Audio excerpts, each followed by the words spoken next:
All right, sweet. Okay, we are going to re-record this class because the last one I did not finish the lesson. So I'm going to try to do better and finish this lesson. Okay, so for the distance formula, do you have the distance formula memorized? Some of you may, some of you don't. You're going to need to have it memorized before you take the ACT, okay? X2 minus X1 squared plus Y2 minus Y1 squared. And I'm not shocked if you don't have it memorized. We've been able to use our cell phones and our devices and everything up to this point, so you haven't been forced to memorize it. But you are going to have to memorize that for the ACT. They don't give you a formula for that. So with this, I'm just going to label this X1, Y1, X2, Y2, and then plug it in. So X2 is 3 minus a negative 7, so plus. And then 4 minus 10, those are squared. So what's 3 plus 10? I'm sorry, what's 3 plus 7? What's 10 squared? Good, so this is 100 plus, what's 4 minus 10? Negative 6 squared is, good, what's 100 plus 36? And we're taking the square root of that. So it's approximately what decimal? 11.7. Okay, or if you broke down the radical, you would use 4 times something. 34? Anybody know what that is?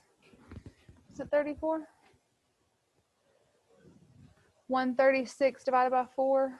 Is it times 34? Okay, so 4 times 34 are the factors. Okay, and the reason I picked 4 is because 4 is a perfect square. So then I take the square root of 4. That gives me 2. The square root of 34 can stay in the radical, and that is a simplified radical. Okay, that is a skill that we'll continue to practice throughout the year. You are supposed to be able to do that. So if you can't do that yet, we're just going to continue to practice and practice it. Hopefully by the end of the year, you'll be super confident. All right, then we have this one down here. Same thing, you just have ordered pairs on a graph. I went ahead and gave you those ordered pairs just because it's hard to see in the back where those are located. So hopefully that made your life a little bit easier. We have 3 minus a negative 2, so plus 2 squared. 1 minus a negative 3, so plus 3 squared. 3 plus 2 is, 5 squared is 25. 1 plus 3 is, 4 squared is, 25 plus 16 is the square root of 41. It's approximately what? 6.4. Can we simplify that radical? 4, 9, 16, 25, 36. Will any of those divide evenly into 41? No. So 41 is as simplified as it can be in the radical. Okay? If you are a virtual learner, you're going to want to be copying these down every single day, everything that you see. What's today's date? 10/21. You want to have the date. You want to have the topic, the distance formula. You want to write out, number 1, find XY. You're literally writing everything that you see and showing your work, because I could ask you anything on that screen. Okay, so if you're watching back to the recording, press pause, copy that down. Okay? All right. Now, the rest of us are going to take a look at your homework from last night. Oh, it's on page 127, right? Isn't that right? 127? All right. So, for number 1, okay, which one of those is going to be a rigid motion? B. B is the one that is going to be a rigid motion. And you know that because it's just subtracting 3, which means you are going to the left 3. This one's multiplying, it's doubling, flipping and doubling, and that one's total random. So B is the only one that it can be. Number 2, it says if point 0.03 is mapped onto 0, 0, what could be the image of 3, 0? Well, first thing I realized is that the zeros in the x's spot stayed the same. So this 3 is going to stay the same. So I can eliminate A, I can eliminate B, and I can eliminate D. So the only one that it can be is C. But the reason that's happening is because you're going down 1, 2, 3 units. So we would be taking this point here at 3, 0 and going down 1, 2, 3. So it's located at 3, -3. Okay, on number 5. 5 says the image of the tip of the arrow is at what point when it goes under this transformation with the direct line segment at -3, 1. Remember, that's telling you that your x is going left 3 and that your y is going up 1. So it's not actually an ordered pair when they give it to you like that with the direct line segment. So I'm taking the tip of this arrow and I'm going 1, 2, 3 to the left, up 1. So that new point is at B, -1, +1. The arrow, the image of the arrow points in which direction? Down. When would it not point down? What type of transformation will we be dealing with? A rotation or a reflection? A reflection is what we are talking about today. So if you will go with me to page 112, you can see today's lesson.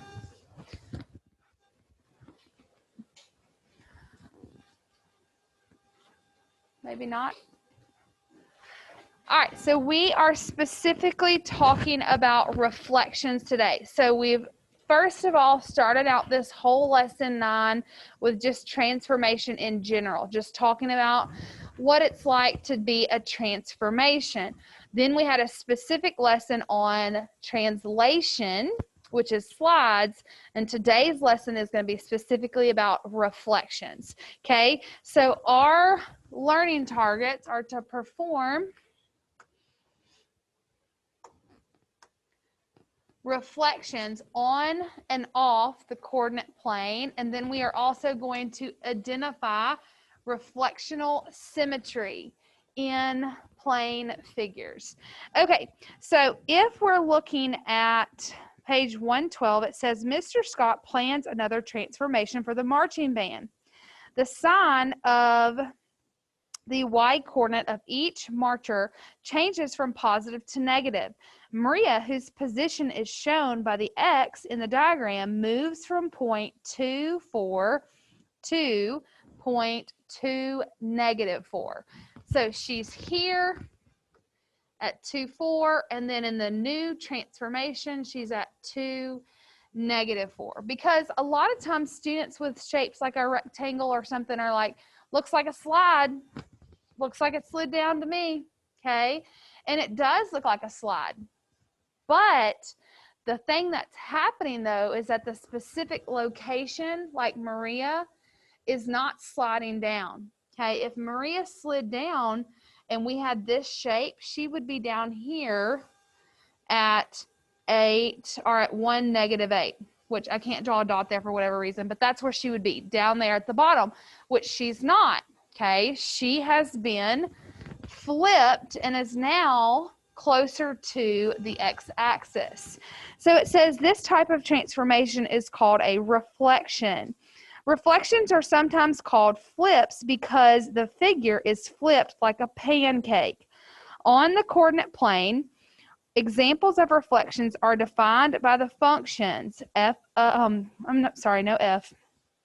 xy goes to -xy, which is a reflection across the y-axis. Underline that, circle it, highlight something.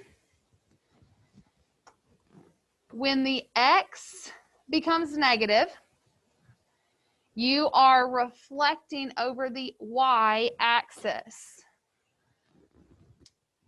Okay? Then, if the,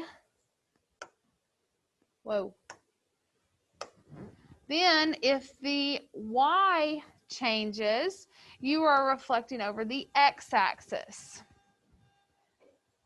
If the function switches the x and the y, then is a reflection over the line y equals x. Okay, so those are the three like most popular reflections. If you are in Miss Panos or Miss Castleman's class, then you've talked about the inverse of functions, where you are taking like f of x equals x plus 3, and then remember what you're doing is you're swapping those out. If you're in that class, you know what I'm talking about. If you're not in that class, you'll learn it next year. Okay, you solve for y, you get the inverse function. Well, the inverse function is a reflection over the y-axis. Okay, so those two things kind of come together in this class, because what you're doing is you're swapping out the x's and the y's, which is exactly what's happening here when you're doing a reflection over y equals x. So what's y equals x?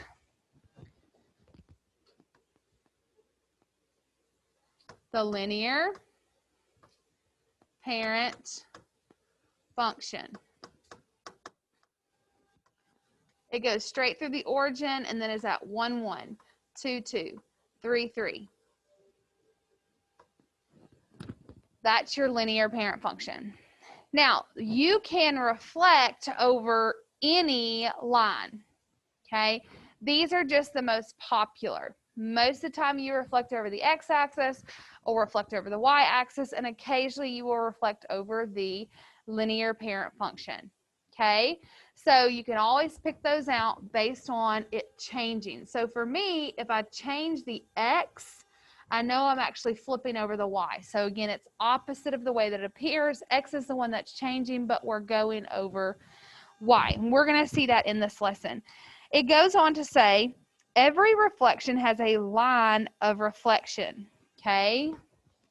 The y-axis could be your line of reflection. The x-axis could be your line of reflection. All of those could be the line of reflection, which is a line that the reflection maps to itself. In the diagram above, the line of reflection is the x-axis. So if I look at this,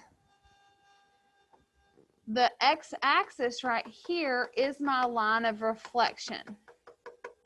And you can easily identify it by picking a specific point. For example, this one. This is 1, 2 units off of the line of reflection. So to get its reflection, I'm going 1, 2 units the other way. Okay, so anytime you can identify your line of reflection, then you can simply count it out and go the opposite direction. If your line of reflection is vertical, if it's 2 to the left, then you go 2 to the right. If it's 5 to the left, you go 5 to the right. So you're doing the opposite thing based on your line of reflection. Okay, number 1, you are going to give me the ordered pairs for these reflections. It's not based on a graph or anything. The only thing that you know is this. So follow the function and fill in the chart.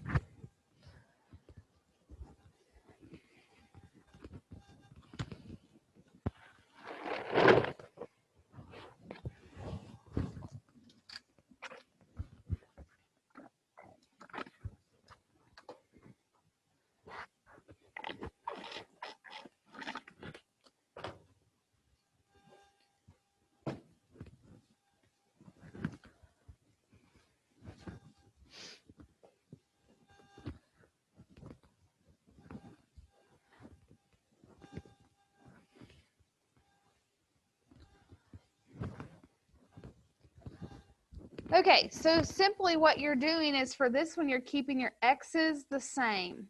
The X's are not changing. The Y is the one that's switching the sign. Now, a lot of times students are like, it's becoming negative, which in this case, yes, it is becoming negative, but what if it was already negative? Becomes positive. So what you're actually doing is taking the opposite sign. If it's positive, make it be negative. If it's negative, make it be positive. Okay? For this one, we're making every X negative. So -1, -6, -6. The Y values are staying the same. So let's talk about reflections. Who's our line of reflection for the first table, for this part here? The x-axis. And you know that because the x is the one that's staying the same, y is changing. So we're flipping over the x-axis. And this one, who's our line of reflection? The y-axis. Okay? All right, so now let's actually do some reflecting. We're going to be using this arrow. So if you go to page 113, it says the figure shows an arrow in the coordinate plane. The tip of the arrow is located at 410. Okay? Teachers, the bell that rings at 12:02 is the tardy bell. Most students should be out of class. That's your signal to begin class. Teachers, those of you in the science building and on the second lunch shift, first floor, when the bell rings for your lunch shift, I need each floor to wait 5 minutes before you release. Do not release on that first bell. The concessions are available, and so is the coffee shop. But students, you have 10 minutes. Teachers, you need to deal with any student who, once they leave your room, is gone more than 10 minutes. Thank you. We'll talk about it later. All right, so the figure shows an arrow in the coordinate plane, okay? The tip of the arrow is at 410. Predict the direction of the arrow after those reflections, okay? So you make a prediction on your own, just write it down. What do you think is going to happen when it goes across the x-axis? Write it down. What do you think is going to happen after it reflects over the y-axis? We're talking about the direction of the arrow. Will it still be pointing up? Will it be pointing down? Make that decision. Now they want us to draw the reflections and then decide if our predictions were correct. Now look, we're dealing with an arrow, and this arrow is not like on great solid points, okay? Some of these are like fractional points or decimal points, so we're going to have to just do the best we can. We are going to start with going across the x-axis. So here's my line of reflection across the x-axis, okay? So when I reflect it, what direction is that arrow going to be pointing? Down, okay? Because the point up here, that tip is currently at 410. But when I reflect over the x-axis, remember that the x is going to stay the same. The y is the one that is going to change. So our point goes from being at 410 to being at 4 -10. So that's the first thing that I'm going to graph, is that 4 -10. Now for everything else, I'm just going to kind of eyeball it and get as close as I can. This right here, the wing, is 1, 2, 3 units. So I'm going to go 3 units down. 1, 2, 3 units down. Put me a dot. 3 units off the line of reflection, 3 units down. So that at least gives me the wings, okay? And then I know this flat bar is 1 unit off, so I'm going to do the flat bar 1 unit off, and then ta-da. So mine's not great, but you can still see it. It's there. Okay, that's going over the x-axis. Any questions about how to reflect something over the x-axis? Y-axis. Okay, if we're going across the y-axis, the red dotted line is my y-axis. I'm going to be reflecting over that. Remember, the rule for the y-axis is x y goes to the opposite of x, comma, y. So x is going to be the one that changes this time. Our tip is originally at 410, and it's going to go to negative 410. So negative 4, positive 10 is there. I mean, they're having fun. So that's exciting. All right, then again, this is about half a place off of the line of reflection. So I'm going to go half a unit off of the line of reflection. This wing is 1, 2, 3.5. So 1, 2, 3.5. And connect, connect. The flat bar is like 1 and a smidge. So I'm going to go 1 and a smidge. And then I'm going to connect. Got it? That is the reflector of the y-axis. Now, those reflections are ones you have probably done. Okay, most people have done some type of reflection over the x-axis and y-axis.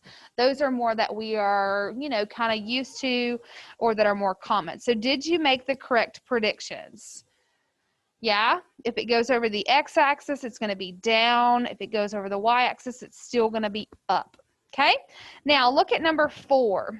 Number 4 says, what reflection maps the arrow toward the downward arrow so that it has the tip at 410? So our tip is going to stay in the same spot, but I want the arrow to be going downward. So how are we going to make a reflection and do that? Who are we reflecting across? What the heck are y'all doing? So loud out here. The sophomores, some freshmen. This is geometry. What are y'all doing? I mean, you already are.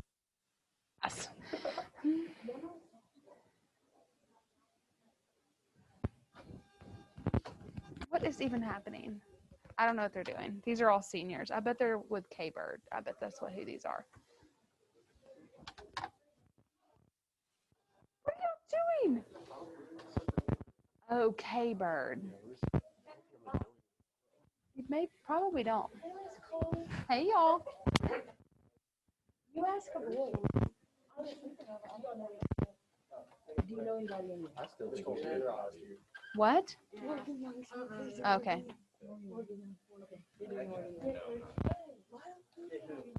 Are y'all doing this or not? Yeah. We'll deliberate. I don't know what they're doing, y'all. They're about to come in here and embarrass somebody, so I don't know. Maybe not. I maybe just locked them out. All right, so we want the tip of the arrow to be in the same location, but we want it to be pointing downward. How are we going to make that happen? We're going to flip it. We're not going to rotate. But we can't go over the x-axis. That's not going to work. Can't go over the y-axis. So what line are we going to reflect across? Good. The 10. This one. Because remember, you can reflect across any line that you want. We're going to choose to reflect over that. Okay. Am I teaching? What's happening right now? Morgan, I've been thinking about this for a while. I would love to take you homecoming. Yes or no? Yes or no to homecoming?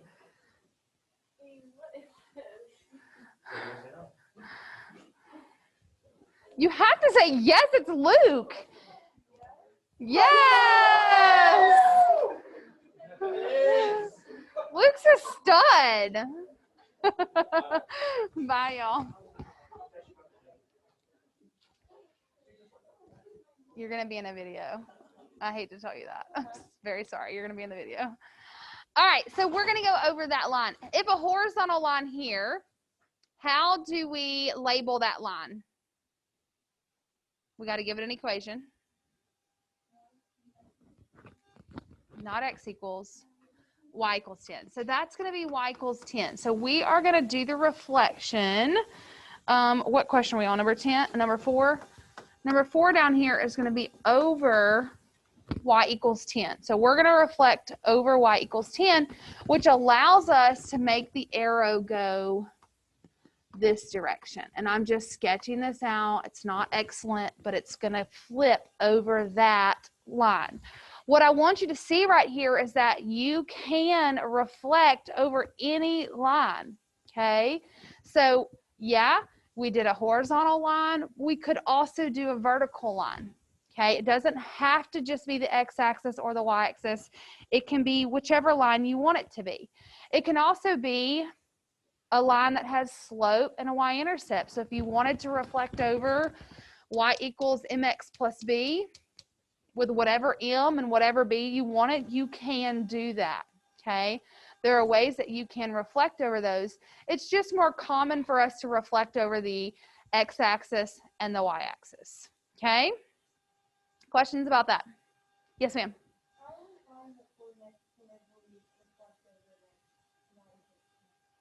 This one I'm about to show you. That's a great question because it is different, okay? It's not as simple as just like changing the x and changing the y, okay? Any other questions? Okay, I'm glad that she asked that because that's exactly what we are about to do on the next page. So go to page 114 because exactly like we just were saying, whenever you're flipping over something that's not just the x-axis or y-axis, you're dealing with what we call is kind of like a shift. You're reflecting, but you're also shifting it over. So if we look at this, okay, that's kind of what it looks like. If you look at this and just look at the x's and y's, you've got a negative x, positive y. So if you have a negative x and a positive y, who are you flipping over? The y-axis. So this tells me that we are going to be making a vertical reflection.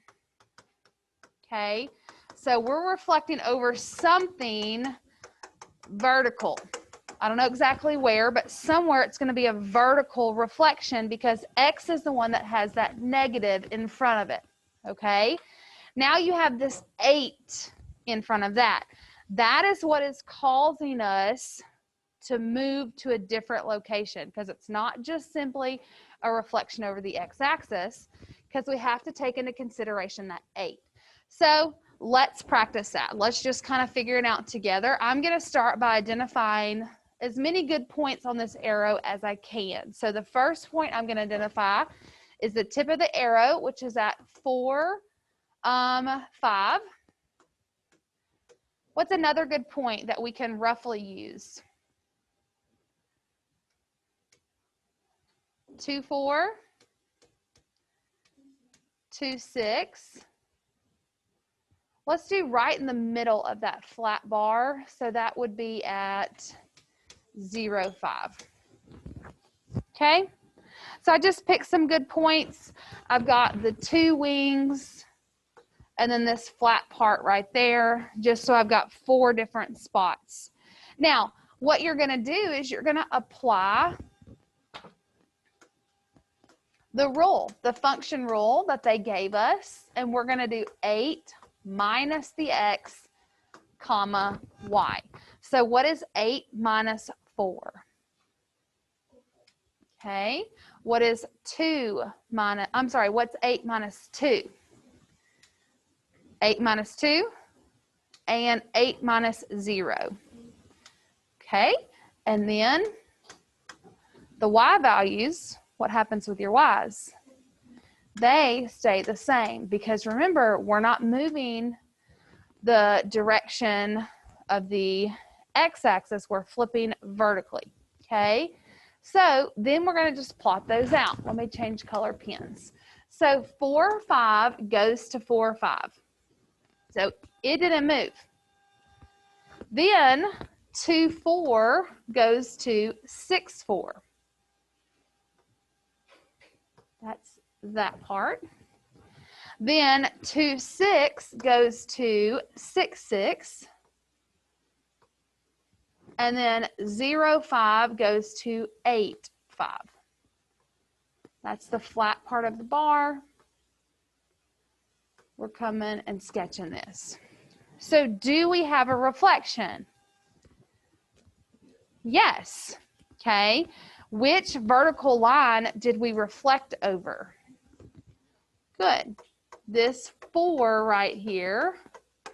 And she is correct in saying it's x equals 4 because any of our vertical lines are going to be x equals. So horizontal lines are y equals, vertical lines are x equals. So you will not have to really come up with this for this class. The farther that you get in math, once you get in that pre-cal and calculus, you'll be kind of creating some of these on your own. I will give them to you. So I'm not going to expect you to kind of come up with the function for those. You will just be able, or you will have to apply it, which means identify points, apply the function, plot the points, and you'll see your reflection. Okay? Questions about that? All right. Cool. It says, number 7, which tuba player travels the longest distance during the reflection? So these are tuba players that are making this reflection. Who's got the longest way to go? So the ones on the start, where do they start? Okay, so on the y-axis. So all of the people on the y-axis, how many ever people that is, I don't know, okay? They are the ones that are going to have to go to where? The x equals 8. Okay, so they're the ones having to make the furthest trek. All right, and then it says which tuba player does not travel any distance? The one that is at 4 or 5, at the tip of the arrow. Okay, so that tuba player doesn't go anywhere. He's stationary. Why? Why does he stay at that point? That's what number 9 wants to know. He's located actually on the line of reflection. Okay, so for number 9, he is on the line of reflection.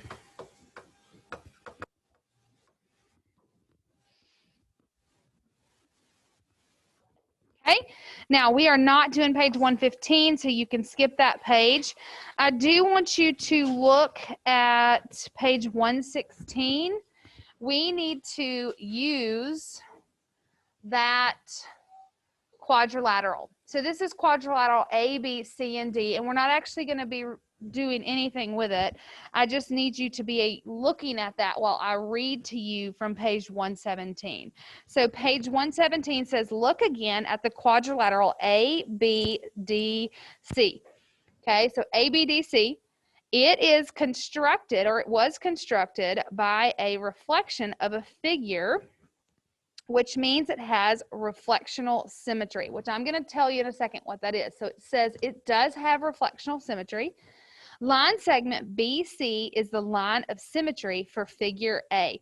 Okay, or for the figure. Now, tell me, do you know what line of symmetry is? Cut something straight in half. Does your face have a line of symmetry? Yes. Okay, right down the middle of your face, there's symmetry. Eye here, eye there, part of your nose, smile, smile. When people's faces have symmetry, it makes them attractive, okay? If your face is wonky, makes you look different, okay? So when people see symmetry, it's pretty. That's what they're looking for. They're looking for that symmetrical face, okay? So other objects have symmetry too.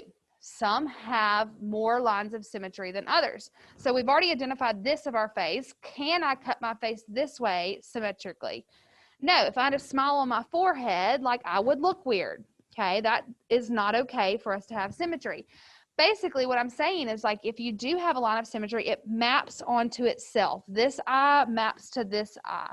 This nostril maps to that nostril. Whereas this does not have symmetry because, like I said, I don't have a face on my forehead. I don't have eyes by my mouth. Like, that is not a line of symmetry. It has to map onto itself. So if we look at this, they're telling us that BC is the line of symmetry. So if we cut that in half, are the two halves the same on both sides of the line of symmetry? Yes. Is BC the only line of symmetry? No. Who else is a line of symmetry? AD. So this image has two lines of symmetry. Okay. Our face has one. That rectangle has two. So let's look on page 117. For each image shown below, draw any of the lines of symmetry.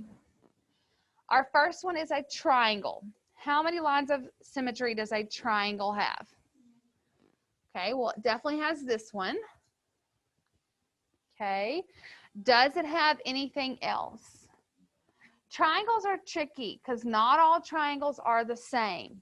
Okay, this triangle is not an equilateral triangle. This triangle is an equilateral triangle. What does an equilateral triangle mean? All sides are equal, all angles are equal, it's equilateral everywhere. So yes, we could split that one straight down the middle like this one, but I can also split it this way and this way because it is an equilateral triangle. So be careful with triangles. This one just has one, okay? So that one, however, has three. This would be 1, 2, 3. Okay. Now, look at the rectangle. How many lines of symmetry does the rectangle have? It has 2. That maps onto itself, and this maps onto itself.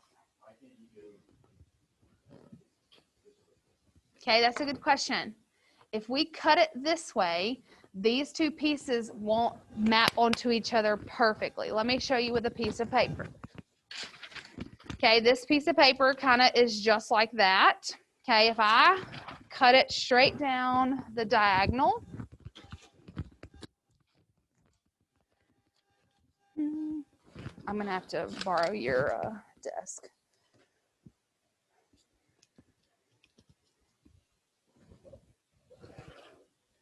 Close enough. All right, if I fold this on this from corner to corner, even if it's perfect, do you see that it's not going to be exactly the same? Okay, so it's not symmetrical on those. When you fold it along that line of symmetry, it should disappear. Whereas if I fold this paper this way in half, it's gone. It's perfect. Okay, that's symmetry. Line of symmetry, reflectional symmetry. It reflects onto itself. Same thing this way. If we fold it hot dog style, it reflects onto itself. Okay, so this has 2 lines of symmetry.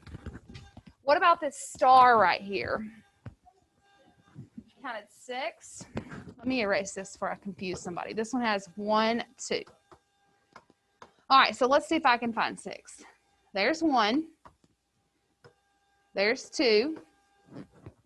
Can we go through each of these?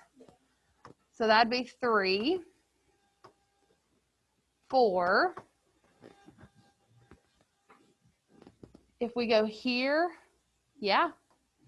If we go right there, that one's fine. And if we go right here, that one's fine. So good, 6. Okay, that's exactly right. There's 6 on that, and it's because they will fold and map onto themselves. Okay, so in order for it to have a reflectional symmetry, the reflection has to be exactly the same, which means if I fold that up, okay, and flip one side onto the other, then they have to be exactly the same. Okay, go to page 118.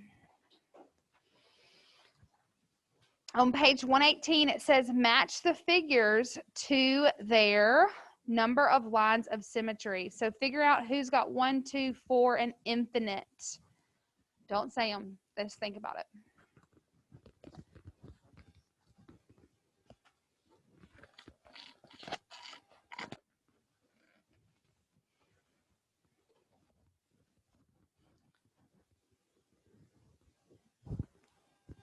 Okay, I hate to rush you, but we have to go quickly. How many does the rhombus have? Okay, 2. How many does the isosceles triangle have? 1. Isosceles triangle means that 2 sides are the same, but not the third. So that triangle just has 1. What about the square? It has 4 because it does have the diagonals. Okay, the square is going to be able to be cut on the diagonals because it's equal on the side, so it will map, which means the circle has how many? Infinitely many. The circle can be cut any kind of way. You're always going to have a semicircle. Doesn't matter if you cut it horizontally, vertically, diagonally, whatever it is. Think about a pizza. If you've got a perfect pizza, it doesn't matter where you make that first cut, you're still going to have 2 semicircles. Okay, so that has infinitely many. Now, if we look at the one below, okay, it says the figure shows a scaling triangle, ABCD, which by definition has 3 unequal sides. Point D is on AC and BD is perpendicular to AC. Okay, so line segment AC and line segment BD is perpendicular to AC. All right, number 18. Explain why line segment BD is not the line of symmetry for the triangle. Why not? That's right. It does not split it equally on both sides. A line of symmetry doesn't have anything to do with being perpendicular. Okay, so just because it's perpendicular does not mean that it is going to be the line of symmetry. Number 19, does triangle ABC, so ABC, have any lines of symmetry? No. All sides are unequal. Okay, there's not going to be a way for us to cut that into any congruent sides. So the ones that you've seen on the board, like this one, is isosceles. This side and this side are the same length. That's why they map on top of each other. This one's equilateral. All sides are the same. But if you have a scalene triangle, you're not going to be able to map one side onto the other. Okay? Cool, that's your lesson. Your homework is on page 119. You do not have to do 21. So you can put an X on 21. You can do it if you want. It's not that big of a deal, but you don't have to. So you are doing 20, 22, 23, and 24. Questions? Okay, great.